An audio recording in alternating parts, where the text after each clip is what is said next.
teman-teman penikmat cerita-cerita horor di channel spesial horor. Jumpa lagi bersama Mimin. Kali ini Mimin akan membawakan sebuah cerita horor dari akun Twitter Yura Hatake @HatakeYura yang berjudul Tali Bangke. Buat kalian yang penasaran dengan cerita-cerita lainnya, silahkan follow akun Twitter tersebut. Dan buat kalian yang sudah penasaran dengan cerita kali ini, selamat menyimak kalau kalian benar-benar berani. Ini adalah kisah nyata yang dialami oleh, sebut saja namanya, Kakek Made. Kejadian ini terjadi sekitar tahun 1970-an di salah satu desa di Bali. Nama dan tempat tinggal narasumber dirahasiakan untuk kenyamanan narasumber. "Kakek, saya ingin minta tolong." Seorang pria berusia sekitar 40 tahunan berdiri di depan rumah Kakek Made. "Minta tolong apa?" Kakek Made keluar dari rumah memasang wajah tertekuk. "Bisa menemani saya ke kuburan?" ucap pria itu, membuat Kakek Made menaikkan sebelah alisnya. "Untuk apa, Wayan?" "Nyari tali mayat, tali bangke," ucap Wayan. Sontak membuat Kakek Made menahan nafasnya sesaat. "Untuk apa mencari tali mayat, Yan?" Daripada menjawab pertanyaan Kakek Made, Wayan malah menarik tangan Kakek Made untuk menuju ke rumahnya. Beberapa saat kemudian, Kakek Made telah sampai di rumah Wayan yang terlampau sederhana. Dindingnya terbuat dari kayu. Bahkan rumah itu bangunannya sudah miring ke kiri seperti hendak rubuh. Wayan lantas menuntun Kakek Made ke sebuah kamar di rumah itu. Di atas kasur tipis, seorang pria tua dan sangat kurus tergeletak di sana. Tubuhnya benar-benar seperti terdiri dari kulit dan tulang saja. Ditambah kulitnya yang sudah keriput dan menghitam, menambah kesan miris pada pria yang lebih tua dari Kakek Made. Kakek Made mengenal orang ini karena mereka satu desa. Sebut saja namanya Kakek Winten. Kakek Winten sudah berumur lebih dari 100 tahun. Pria yang sangat tua itu sudah tidak bisa berdiri lagi. Dek, mohon bantu aku. Ingin sekali aku mati," ucap Kakek Winten dengan suara serak dan putus-putus. Kakek Made menghela nafas pelan. Berdasarkan desas-desus warga, Kakek Winten ini memiliki ilmu yang membuat kakek itu hidup abadi. Mungkin mirip dengan ilmu rawa rontek, tetapi ilmu Kakek Winten ini tidak disebutkan apa namanya. "Bantu apa, Bli?" jawab Kakek Made. "Tolong bantu Wayan untuk mencari tali mayat di kuburan. Keluarga saya yang lain tidak ada yang berani pergi ke sana. Kalau begini keadaannya, aku tidak akan mati. Aku sudah tidak tahan. Aku mohon bantuanmu ya," ujar Kakek Winten dengan mata yang berkaca-kaca. Melihat keadaan Kakek Winten, Kakek Made menjadi tidak tega. "Baiklah, aku yang akan mencarikan tali mayat.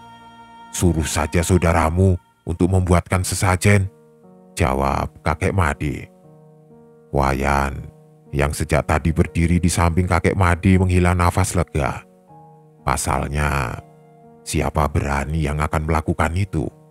Sebab untuk mencarinya tidaklah boleh sembarangan. Harus dilakukan pada tengah malam. Bayangkan, jika kamu penakut, Kekuburan tengah malam adalah hal yang sangat mengerikan. Apalagi di kuburan sana, kamu akan menggali kuburan dan mengambil tali mayat yang terbuat dari bambu.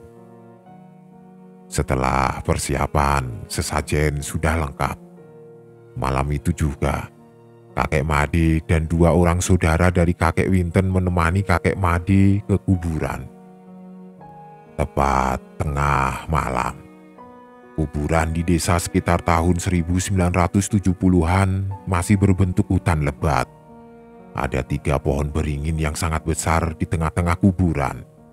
Kemudian, ketika akan masuk kuburan, kita harus berjalan sekitar 100 meter untuk mencapai daerah kuburan inti.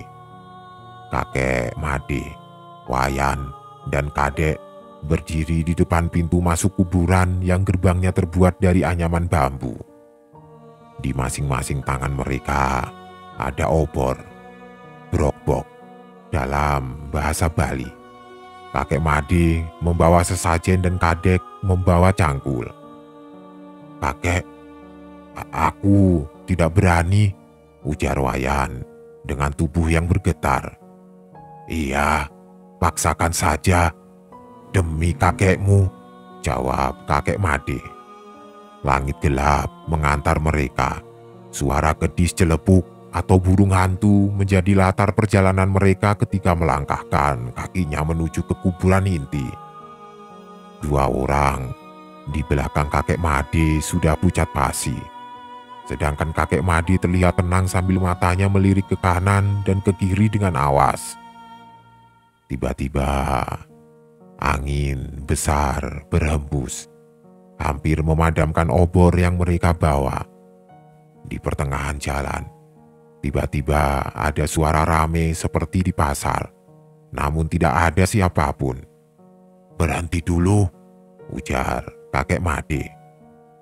"Dek, Yan, dengar suara itu kah? Yang rame itu," ujar kakek Made tanpa menoleh ke belakang. "Dengar, kek," ujar Wayan dan Kadek bersamaan. Kakek Made melihat ke kanan dan ke kiri. Di kanan dan kiri mereka hanya ada rumput dan semak belukar yang tebal. Angin kencang kembali berhembus. Namun kejadian aneh terjadi. Angin kencang itu berhembus sampai membuat rumput dan semak belukar di sisi kanan tertidur. Sedangkan di sisi kiri, rumput dan semak belukar masih berdiri seperti semula. Dan anehnya, hembusan angin itu tidak menerpa kakek Made, Wayan, dan Kadek. "Berhenti dulu, ada yang lewat," ujar kakek Made. Terdengar suara hembusan nafas besar-besar, namun bukan kakek Made, Wayan, ataupun Kadek pelakunya. Setelah angin aneh itu lewat, mereka baru berani untuk berjalan kembali. "Tolong, jangan menanggapi suara makhluk tidak kasat mata. Fokus berjalan supaya cepat sampai," ujar kakek Made. Mengetahui kalau Wayan dan Kadek berbisik perihal suara-suara aneh yang mengikuti mereka. Beberapa saat kemudian, mereka sampai di salah satu pohon beringin yang menaungi kuburan itu. Pohon beringin dengan daun yang sangat lebat, sampai tidak bisa mengintip langit dari bawah. Akar-akar gantungnya menggeliti kepala mereka bertiga. Hanya ada cahaya obor mereka di sana. Suasana begitu mencekam. Suara burung hantu semakin keras, dan yang membuat mereka terganggu adalah aroma busuk yang tercium. Kakek Made lantas berdiri di samping salah satu kuburan. "Kesini, aturkan sesajen dulu, Yan, Dek," ujar kakek Made. Mereka langsung duduk bersila di depan salah satu kuburan, menancapkan obor di tanah, menaruh sesajen di atas kuburan lalu berdoa. Minta izin untuk mencari tali mayat, guna dijadikan sebagai, istilahnya, obat untuk kakek Winten. Ketika mereka berdoa, Mereka kembali mendengar suara bisikan-bisikan, tapi suaranya tidak terdengar jelas. Angin menerpa.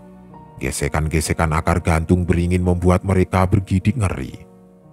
Setelah selesai berdoa, "Mana cangkulnya, Dek?" Kakek Made mengulurkan tangannya. Kadek langsung menyerahkan cangkul itu. Wayan dan Kadek seharusnya membantu, namun tubuh mereka bergetar ketakutan. Alhasil, hanya kakek Made saja yang mencangkul hingga gulungan tikar yang terbuat dari pandan kering itu terlihat. Aroma busuk langsung menggubar dari liang kubur. Kakek Made menahan nafasnya lalu segera mencari tali yang mengikat gulungan tikar berisi mayat itu. Wayan dan Kadek menerangi dengan obor dari atas. Kakek Made melihat tali bambu yang sudah membusuk, lalu langsung dipotek. "Cepat, tarik kakek!" teriak kakek Made. Wayan dan Kadek langsung mengulurkan tangannya dan menarik kakek Made keluar dari liang kuburan. Kakek Made memasukkan tali mayat itu ke dalam sakunya. Lalu Wayan membantu untuk menutup kembali kuburan itu. Ketika pulang, mereka tidak mendapat hambatan atau gangguan lagi. Sampai di rumah Wayan, salah satu keluarga Wayan langsung mengambil air satu gayung dan melemparkan air itu ke atap rumah. Wayan, Kadek, dan kakek Made langsung membasahi diri mereka dengan air yang menetes dari atap itu. Menurut kepercayaan di desa itu, air dari atap itu bertujuan untuk mengusir makhluk halus yang sekiranya ikut saat kita datang dari kuburan. Setelah itu, kakek Made dan Wayan langsung masuk ke kamar kakek Winten. Saat itu juga, kakek Made menumbuk tali mayat itu, kemudian dimasukkan ke dalam segelas air.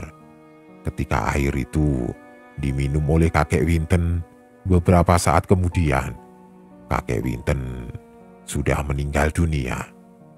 Entah ilmu apa yang digunakan oleh kakek Winten masih menjadi misteri sampai sekarang.